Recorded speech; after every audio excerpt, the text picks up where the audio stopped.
I gotta get an answer for that.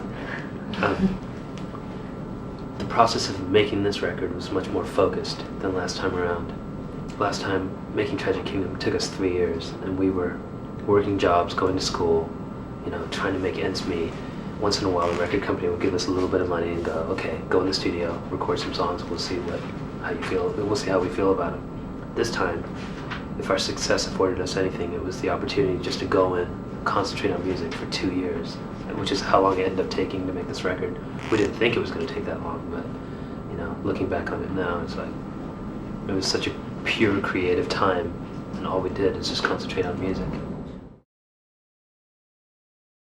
I think we didn't have a choice. We had to, it was a huge come down period off of that tour, it's 2.5 years of touring and thinking we were going to be gone for 2 months and not even realizing our record actually was going to ever come out. So I think there was a time where we had to get settled again and then try to get back into that creative mode, which I think for me, a lot of the stuff we'd been doing in the past felt like we kind of grew out of it. And so the idea of what is the No Doubt music going to sound like? What's the new music going to be? We had no idea. So it's just okay, I think touring and performing live and being creative and writing songs they're just completely opposite. There's nothing the same about them. And touring is a lot of giving and it's a lot of repetitive stuff, and it's all about kind of how you look and what you're doing and performing and entertaining, and writing songs is just about stripping all that away and just getting inside and trying to be creative. So we had to get ourselves into that mode again. Well, you were asking earlier about the pressures and stuff. I think the most important thing for us was that we made this commitment to ourselves not to be done with this record till we felt like we had improved as songwriters and had matched, if not bettered, what we did on Tragic Kingdom. And so we tried to keep any of those external pressures outside, away from us. The pressures, the unrealistic expectations of how many records our last album sold. Tried to keep all that stuff away, and I just went on a complete tangent and lost exactly what I was trying to say. Well, I think that we, in a lot of ways, we felt really fulfilled after the last tour and the last record, and we'd already been a band so long. We were a band 9 years before that record came out. So I think the success afforded us this opportunity to make another record and do it in a way that was totally uncompromising, and do it in a way that was, we had a personal goal, personal goals between each other. It was it was kind of selfish. It wasn't about the rest of the world or how anyone was going to respond to this record, because we kind of already did that and experienced that, and we felt really lucky to have that, but we certainly don't expect to have it again. Do you know what I mean? Try to devote your time and energy on things that you can control. I think in the past we were affected by maybe stuff we would read or the way the media portrayed us, and this time around it's just this is the stuff that's important: playing the shows and making music. And you can tell yourself that, but unless you actually believe it, have lived through it, have experienced what we've experienced, I don't think you can get to that point and really actually make it part of your life. Everything that we've gone through, it seems like we had to go through it to get to this point. Even on the making of this album, there was totally stops and starts. There was hasty decisions to go into the studio because we were so anxious to see what it was going to be like to be in the studio, and and we realized once we got in there, our egos still haven't really completely deflated yet from the tour, and maybe we were concentrating too much on ourselves and not the song. And at that point, there was a point in time where we realized that if this record was going to grow, we had to step outside of the comfort zone and get away from anyone that knew our landmines. We had to just get outside the comfort zone and continue to write with the intention of letting each individual song be exactly what the lyrics and the emotional intent was, and meaning that the music really needed to reflect whatever the emotion of you the wanted song. to connect it to. Yeah, I think on Tragic Kingdom we were kind of we were just stumbling upon writing songs. We wrote a song. Exactly. And like the lyrics sometimes didn't really reflect the music, and so there was this kind of weird sarcasm. So you had this kind of upbeat music, but maybe a song that maybe wasn't so upbeat, and it worked. And it because there was this kind of like weird sarcasm to it. But this time I think it was really important to us that every note counted, and we didn't get too dense with the music, and we didn't just put a full-on guitar the whole time, but there was dynamics, there was space, not only like within what the band did, but on a melodic level. I want to make sure that I wasn't hogging up all the space with my melodies, but because sometimes we learned as you mature that the space can actually intensify whatever you may be saying after the space goes by. So all these little things that we just were naive to before, that we've become aware of just by experience and playing together. And we really tried to make an effort to kind of put all that experience into this record. So on a musical level. So I think musically it's like grown, and it's been a big transition from Tragic Kingdom to Return of Saturn. Well, we've made this commitment to go through it for the next, however long it takes. It is a commitment that we have to make to each other. The band is our focus and our main priority in our lives, so it's like there's nothing else that's as important. And in turn, a lot of things suffer. I think relationships suffer, and a lot of other personal stuff suffers. But we've made that commitment to ourselves once again to do it again. Just to go out and do whatever it takes to let people hear this music. I think that music's like impossible to describe, but I think one goal that like we've always had was to try to make music that you totally couldn't describe, like in the sense that we, like the bands that we loved that we saw grow over the years, like a band like the Beatles, for instance, which is everybody picks, but there's a reason for that. But I'm saying like their first record to their last record, it's like a different band. So I think our first record to our last record, not comparing us to the Beatles, but I'm saying the progression and the growth was always really important to us. And when that growth stops happening is when I think we definitely should retire. So this record was all about that. Well, I think that the sound the No Doubt sound has always been, we've never had any taboos to the kind of music we were going to play. If we felt like playing a certain genre of music, we were going to just embrace it and not be ashamed that it might be disco or it might be ska or punk, or even though we're not punkers or anything, we'll just take it and like mold it into what we are.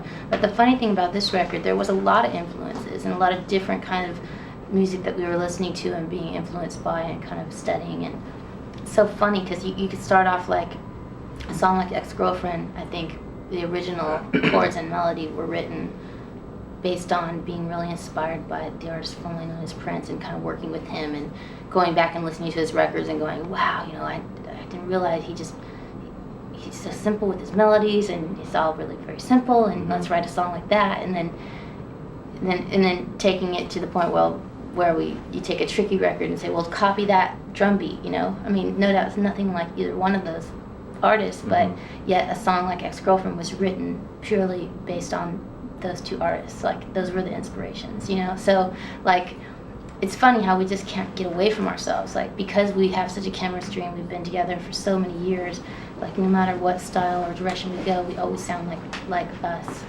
It's kind of scary, actually. But I don't know what you describe the sound as. I think it's just a big collage of all different styles that we embrace and try to kind of make our own. I would say we're a rock band. We still have that reggae foundation and that new wave foundation, but we're definitely an organic rock band. We sit in a room, we write songs on acoustic guitars and basses and come up with songs and then work on them together with our drummer, and it just comes together. So it's very organic. And that ska label is something we tried to shy away from because it seemed to be like the media's way of somehow pigeonholing us. But I think it's very obvious to people who really know ska music that we're not a ska band. We haven't been a ska band since '87. Since '87. So we really were a ska band back there too. It's been a long, long time since we've played ska, straightforward ska music. Like the two-tone stuff from England, like the Madness and Specials and Selector. We're not that kind of band. We love that music. We grew up on that music, but we're not a ska band. Like, we wouldn't be a band if it wasn't for that music. Exactly. Like, we were 16-year-olds going, oh, we discovered this music and we thought we were really cool and unique because we found out about ska. And I think what we really embraced the most out of that music was the energy that those bands put out and the way they were on stage, because we've always been, more than anything, a live band, you know, and that's always what we kind of were good at and came to us really naturally and what we got off on. And the making of the records, if you can see it, they've been really difficult for us, and writing songs has been a real big challenge, and it takes us a really long time, and it's taken us a really long time, obviously 13 years, to get to a point where we feel like we've made a record that is really unique to us and reflects like all the time we put into this band. The thing about our band is that everything that comes out is natural. Like we're not smart enough as songwriters to actually manufacture something. It's so natural. So we didn't have to avoid anything. This is what we are. What you hear is so true. You know what I mean? Going through this 2-year process of, I mean, the first year was spent writing songs, going in the studio, not using that stuff, starting over, going back to the, you know, to the chopping block and writing again, and just, we went through this process, and there's nothing manufactured about it. It's very organic, and like I said, I don't think we can manufacture that kind of stuff. That's why I was saying we can't really get away from ourselves. It's so funny because like everyone's become so good at like mastering their kind of instrument and their style. Because like I think Tony's always had like an incredible bass style that he when he started, like in all the Orange County bands, everybody was like, oh, that guy plays really good bass. Like he has good style and stuff. And it's always been that way. But he's gotten to the point where I think. Like on the last record, he always says that, you know, he had this distinct style, but he played it through the entire album. You know, on every song, it's Tony the whole time. This is my style. On this record, I think we looked at each song as a song, and nobody tried to like force their style onto the song. But whatever it was going to take to make that song come to life and, you know, the emotion come through, that's what we did. But it's so funny, like everyone still has that style that comes through. So. I think that's why, like, no matter what kind of music we embrace as an influence, it never pokes through enough to show that we're like trying to be that, because we just can't get away from ourselves. It's weird. I think that comes from just being a band for so long. We went to Japan very early on in the record. Like we hadn't yet seen the success that we were about to see around the world, and we did 4 shows there. And it's such an incredible place, you know, it's so different from the States. People are so respectful of each other, and it seems like a very organized and detail-oriented society that I appreciate that very much, because I'm very anal retentive. So I thought Japan was incredible, and we wanted to go back so much. We talked about it, but the cool thing about Japanese people in the audience is that they're very respectful. Like after the song they'll clap and then they'll get quiet. You know, they'll become quiet again. Did you notice that? And and then when it would start up, they would go crazy again. But between songs, they were silent. You know, if you needed to tune your guitar, they didn't want to distract you or anything. It's very cool. Except for a couple of comments that a couple of people made, which were really exciting. People wanted to fuck you. Yeah, some people wanted to have sex with me. It was weird. No, but the thing that was, I thought, kind of magic about that, when we did go there, the people that did show up, there were small club shows, and the people that came, like, it's like how I was saying how we kind of discovered the whole kind of underground ska scene when we did. It was like they had discovered us, and it was unique to them. So the shows were pretty intense in that way, because the people that did show up, it was like, you know, they found something that wasn't really huge and big. It was their own little secret. But I'd love to, you know, you see all those concert videos of people that have gone over there and had these amazing, huge shows, and how passionate the people can be, and I wouldn't mind having one of those shows. We need to go do some festivals in Japan. Yeah. Pack lighter? Yeah, eat less. Pack lighter. Work out more. No, it's like a lot of stuff, like everyone goes, oh, did you have any regrets of things you've said or done or choices you've made? But for the most part, everything's been like a learning experience, and it's not really any regrets. I don't really know. I think this time we're less naive, and we know how much work is coming. So in some ways it can be overwhelming. Like even if the record isn't successful, it's a lot of work to go out on tour and play the shows, and it's a lot of giving. It's every night. It's like everything about the day is preparing for the show. It's like how much sleep you get, how much food you eat, how much exercise you do, how much talking on the phone you do, how much, all these things contribute to whatever kind of show you're going to have that night. So your whole life is about that when you're on tour. We've been together for 13 years, and 8 of those years were spent prior to Tragic Kingdom, prior to the international success, struggling and trying to make ends meet and working together to put a record out, and I think that prepared us for what was to come next.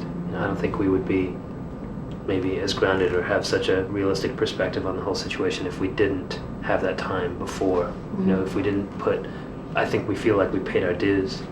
And it's not like the struggle's gone away. Like these last 2 years have been a struggle, of a different sort. Obviously, it's not a struggle as far as like financially. It's not a struggle as far as dealing with a record company anymore. But it is a struggle maintaining your creativity and feeling like you're surpassing what you've done in the past, and that's really important to us. We want to take it to the next level. We don't want to like sit on our asses and go, okay, let's make this Tragic Kingdom Part 2. That was so important to us. That's why it took so long, and that's why looking back on these 2 years now, even though it would be great to have a record out last year, we wouldn't change anything, because if we didn't go through that process, if we didn't go through those, false starts, if we didn't go through like scrapping all this recording and starting again, we wouldn't have this record, Return of Saturn, now, which it's going to make a lot of people happy, I think, or sad. Like sad, like the songs are sad and you feel sad and then you're happy because you're sad. You know what I mean? Like happy, sad, happy. It's really important for us to go and play live shows. That's a big part of this band. We like to share the music and our energy with people, and for us it's really exciting because now we have a whole new batch of songs to share with people, and I think that if anyone thinks that our age might deter us from being as energetic as we were in the past, it's not going to be true. I think we're going to be even crazier. Yeah, I think there's a lot of talk, and already it's so amazing how like you say one thing and it's like multiplied a million times by like the interview that you do.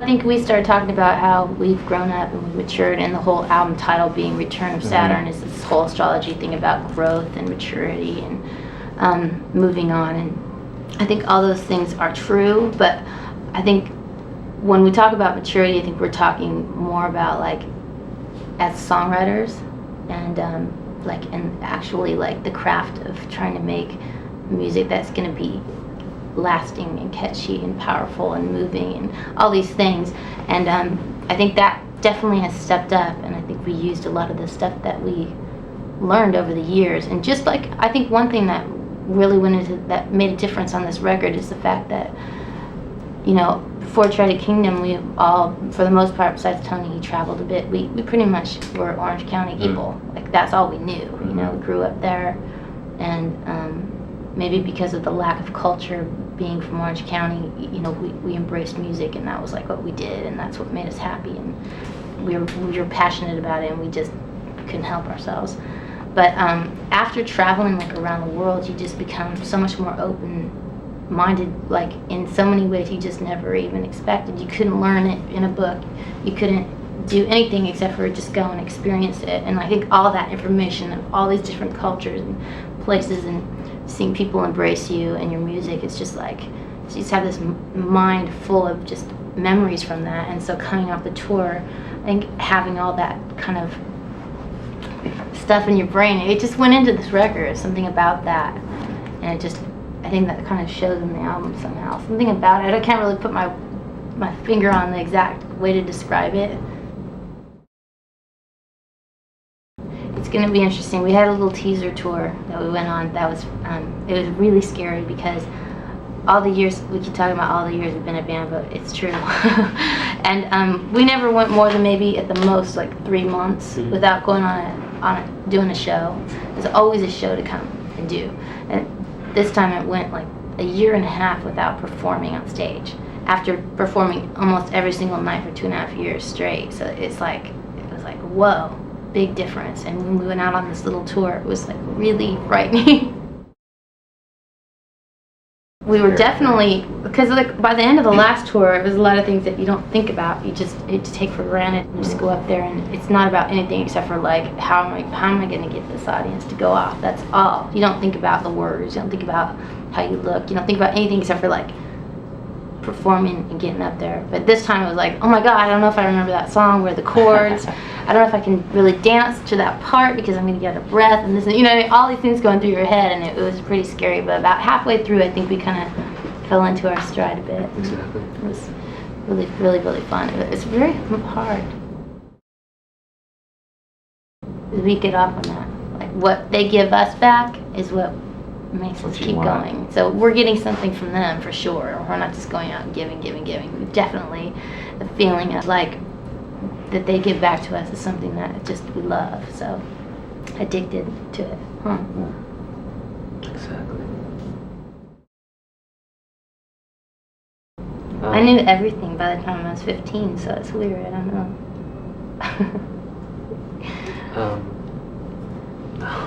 What can you say? I don't know.